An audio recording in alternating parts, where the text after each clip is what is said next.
Thank you, Eric. Great point. I mentor a lot of people in the space, and I'm constantly checking to make sure that they are thinking about what would happen if they become the next fill in the blank. Mark Zuckerberg, Elon Musk, whatever. Right? I have those characters who I just mentioned. I have such a love-hate relation for. I love Elon Musk, but I wish he was more about helping, right, in a fundamental way, right, as opposed to, I get going to Mars, but look, we got problems here, man. Can't you take some of that energy and focus it on creating a city and that you can flip and turn around? So I think, look, human nature says that we will always pick leaders. That's just how we are. We're going to look to someone who we think is stronger, smarter, whatever. There's nothing wrong with that. What I think crypto has that's different is built fundamentally in what crypto is. And that is, you have to go through a community. That's why, I mentioned earlier, like I've been to probably 55 countries, 50-ish countries. And me being able to engage with all of these people on a peer-to-peer level, right? Letting them go where they want to go. Some of them will go much further than me. Some of them won't. That's not what the issue is. The issue is that we're humanized in this space. And that will create different leaders. The reason you have Mark Zuckerberg and Elon Musk, when they're mad at each other, what they want to do is have an MMA contest instead of them saying, hey, why don't you pick a city and I'll pick a city and let's see who can turn it around. The reason you have that is because of how they came up to their fortunes, right? I've worked with these people. They are exalted when they show that they're special. And that's where the challenge comes in. Here in crypto, it's different. You got to get dirty, down and dirty, and deal with the communities. You got to get in spaces like this and talk to people. You got to hear them. And people get really, really smart about figuring out whether someone's focused on this or on bullshit. That's why you see so many of these projects where you've got these traditional people, whether it was Terra or SBF, all these people, when people can get a good look at them in this space, they know that they're not real. So I think that, again, built fundamentally in this model that's created in crypto, you'll have a different kind of a leader. And I'm counting on that. And also I'm doing everything that I can, like I said, to remind people that I come in contact with who are brilliant. Like, you guys are on the stage. I'm reminding you, embrace that human side of this, right? Because not only is that going to protect you from BlackRock, but that's also where all the value is. The value in this industry is being in the community, right? Being engaged in the community, being in love with the community, right? Projects that I've had have been saved by the community. Ones that have gotten really successful have been because of the community, not the founders. It's the community. I've had projects where people in the community go, hey man, look, I own this business and a marketing company. I want to market for free. That's how much I love this project. That's crypto. So you're not going to get that at Microsoft. You're not going to get that at freaking Tesla. You're going to get that in crypto. And it creates, for those who are engaged in it in the way that we all are, it creates this difference. That's really, really important. Right. So I'm going to segue and then get off. And that is, what's the future? The future is absolute chaos in this industry. We have discovered that 100 people can come together and create the most valuable product in the world, money. And it upsets everything, not just the financial institutions, but it upsets everything. The governments are saying, wait a minute, we're the only ones who can create money. No, you're not. I can take a pack of gum and put it on a token and pay my rent with it. What does that mean? It means that the power was never in their hands, it's in ours. And that is transformative. So there's going to be nothing but chaos going on, right? As we do, and we have to be mindful as we go on a day-to-day in the industry, working through this, engaging with people, having discussions. I was at dinner tonight and the guy was like, dude, I don't get crypto. And I said, you don't get real money either, but you use it. Well, what do you mean? Like, you don't understand where your money comes from or what's backing it or anything. So that's not the issue. The issue is not you understanding it. It's finding something that's a hook for you. So what's the future? The future is bright. One more thing I want to add in closing, and that is One of the guys said to me, well, when do you think it's going to be there? It's there already, guys. Crypto is a done deal. There is nothing else that we need to see happen. When you have the two largest financial institutions in the world lobby, when you have BlackRock that released something like 500 and something ETF applications to the US government, and only one got rejected, and they say, we want crypto, we're in. So that part is done. What we have to do is we have to stay strong, stay faithful, believe, go through this craziness. If you remember when the internet started, people were like, you gave your phone number, you gave your credit card information at your own peril, right? That's where we are with crypto. We're having to figure this out. But as we're figuring it all out, we're all becoming smarter about this digital age. In the time that I've been in this industry, in addition to the tools becoming more and more amazing, the people here are becoming sharper and sharper about how to navigate our ways, not just around crypto, but around all of this stuff. And so we just have to stay strong, keep going, work with each other, partner with each other, stop putting ourselves on islands. Great, you got a project. Reach out to other people that can help you, that can partner with you to make your foundation stronger, and we'll get there. That's my closing. Thank you, guys. Thank you. Nick, can you add to that? What does the future look like 3 to 5 years, and how do we get there? So for me, my outlook is, I've been seeing crypto speculators, innovators, investors coming together to create this world, this ecosystem. And I think it's going to continue to grow at the same pace that it has, based on that innovation, the efficiency, the cost efficiency, the transparency. However, I do think that the real events that are going to push this over the line and make it, a full adoption take place isn't going to have to do so much with crypto and its advancements. It's going to have to do with the traditional financial system. I think we're going to see a massive amount of inflation.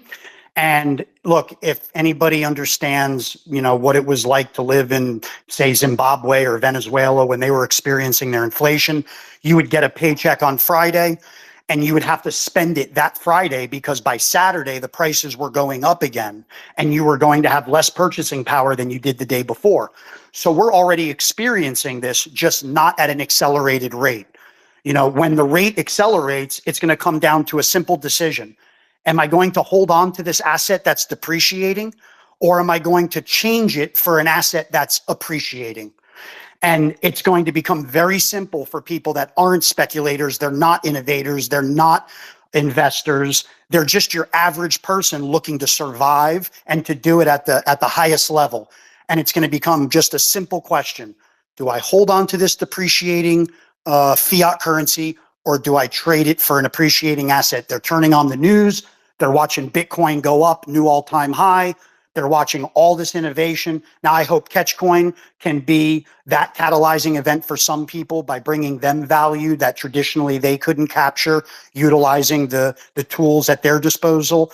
But I think that innovation is only going to go so far. I think that it's going to be the financial system itself and the things that are taking place that I think are going to lead to a lot heavier inflation than we've currently seen. And I don't think it's going to take 3 to 5 years. I think we're going to see major things happen in the next 365 days. Awesome. Endo, would you like to add to that?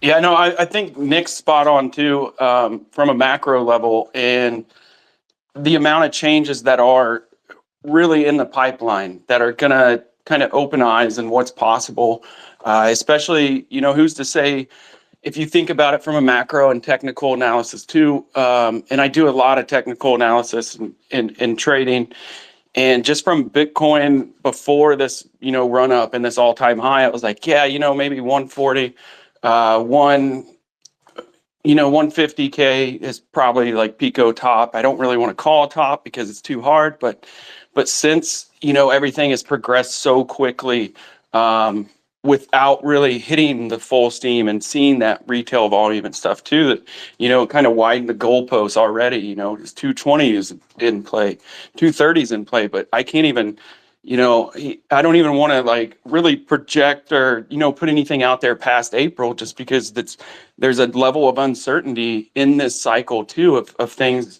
that we pretty much just have to wait and see how they unfold. With the ETFs and all the supply getting taken out of the market, with the administration, like there's all these catalysts that who knows what's going to happen. Just make sure you're there, really to ride the wave of it. Try to stay on top of the changes and adapt to it, because 3 to 5 years, it feels like 3 to 5 minutes in crypto sometimes. So to stay on really the cutting edge and to see what's coming and to be able to build for the future's future almost, and not just stay stuck in your silos. Yeah, David made that great point, is you get there together, find other projects, find other partnerships, collaborations, work together to stay on, the up and up for the future of crypto. Awesome. Collaboration is definitely key. Eric, I'm going to let you finish it off, and then after, you can just tell us a little bit about where you are currently as it relates to your projects, or whatever you want to do to end it off. Okay, I love that I have the responsibility for that. Thank you, my man. But no, I guess one of the things, I suppose, in the next kind of 3 to 5 years, I kind of see this odd.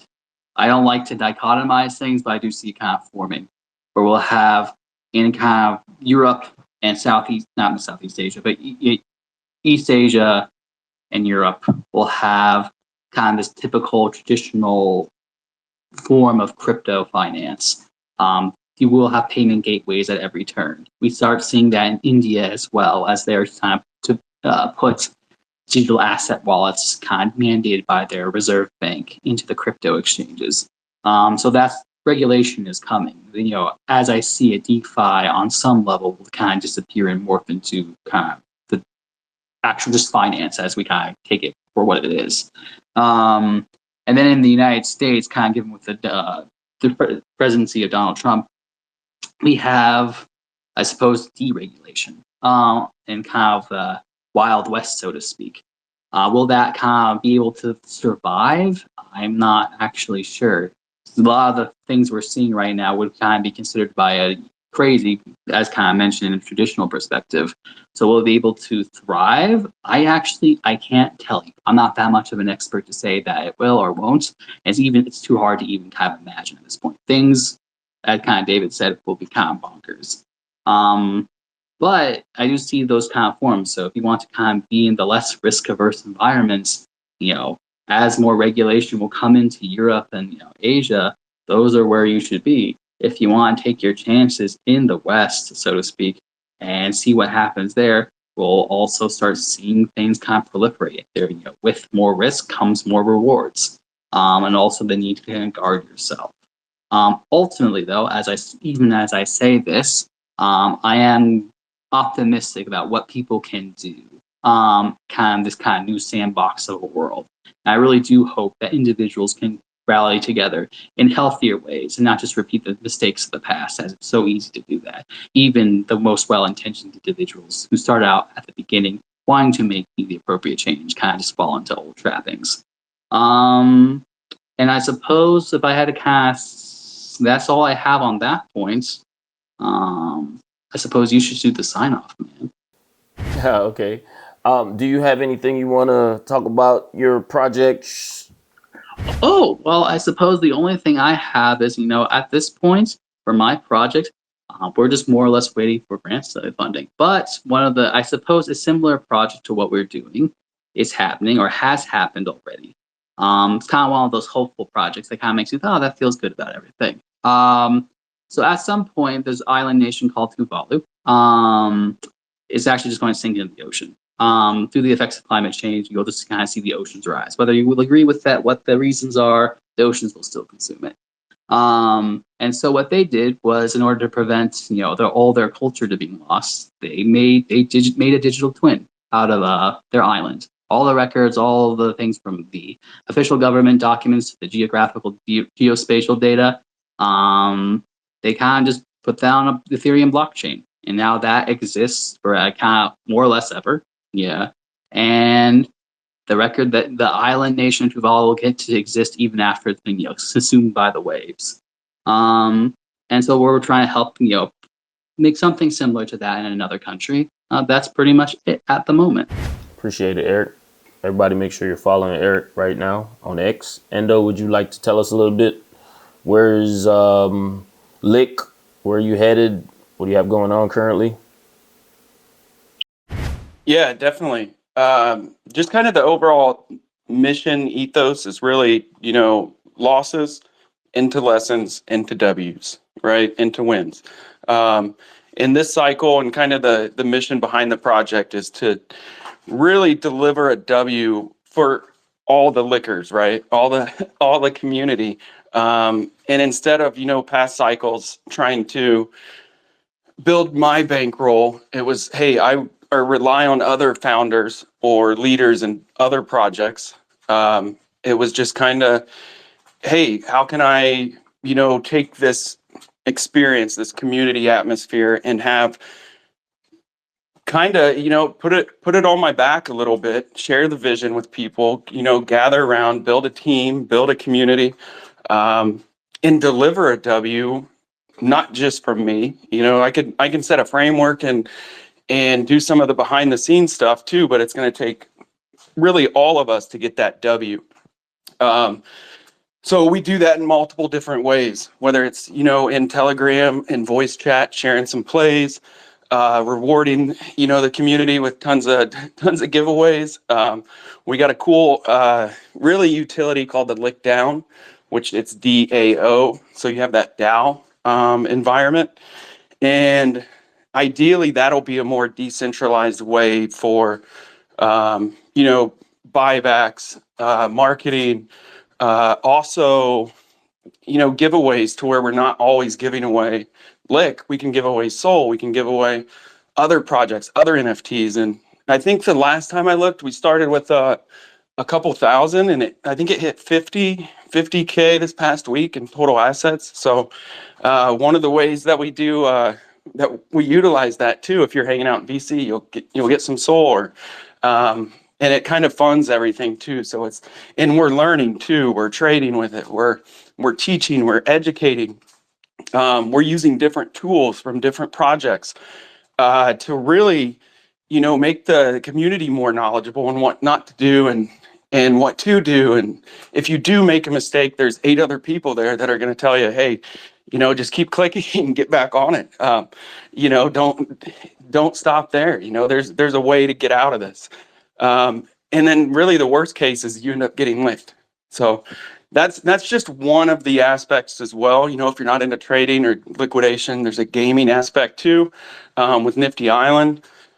There's multiple really things we're cooking in the background. We do have the 6.9 days of Lickmas coming up. So be prepared for that. Follow along on the X account. We're going to be doing some cool giveaways and kind of making some announcements there. So pretty excited about that in the coming next couple weeks. And we also wanted to really give the community a sense of really trust and kind of further that faith. And we started that with, Jupe Strictlist, CoinGecko, CoinMarketCap.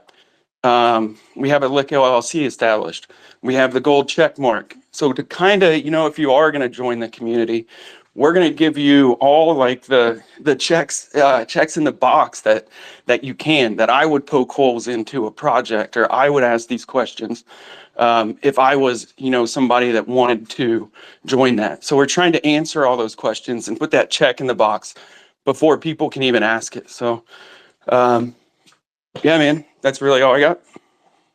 Thank you. Lick is definitely about the community. I made a video, y'all. You can check that out. Make sure you are following Endo. Make sure you're following LIQQ The Coin. He also said to drop your soul address in the comments, so don't forget to do that. David, anything you want to share? All right. Yeah, definitely, man. Great being here. Thank you, everybody, for coming. And thank you, Crypto Rock, for having me and us and this discussion around this.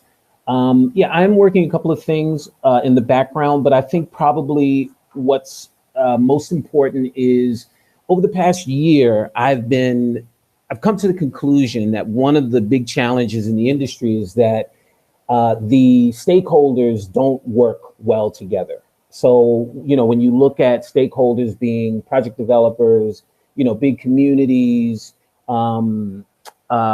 centralized exchanges, decentralized exchanges, wallets, VCs. So what I've spent a lot of time doing is engaging with these groups and finding out why that is. And I've made some really interesting discoveries. And so for the past year, I've been trying to get some of these groups to start working better together. For example, projects have this idea of listing on centralized exchanges.